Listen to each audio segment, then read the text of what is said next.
Sonic and the Secret Rings was Sonic's debut game for the Nintendo Wii. It was a very different take on Sonic, which Sega was doing a lot of, around this time. It seems like every other game they were throwing Sonic at something new.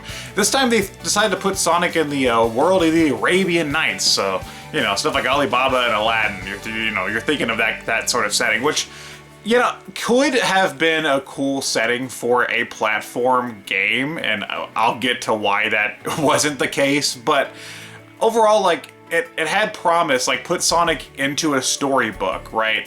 And I think at the time they wanted this to be a full series of games. The only two were ever made, but it's at its core, I don't think it's an awful idea. You like Sonic?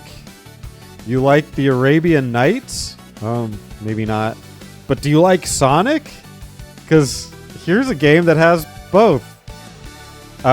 This is one of the weirder ways they tried to express Sonic the Hedgehog. In this era, they were doing that a lot, where there was Sonic plus this, and this might have been the worst.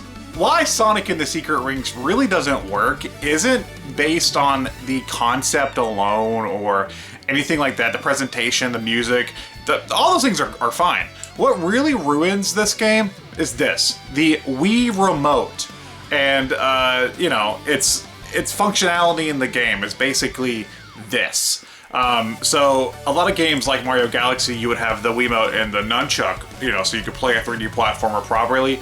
But they decided to just put it on its side, and to control Sonic, you just tilt it back and forth like this, and he'll move across the screen back and forth, which didn't work.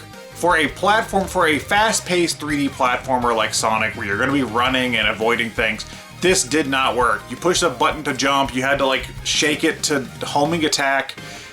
Awful, awful, awful. I don't know who thought this was a fun idea.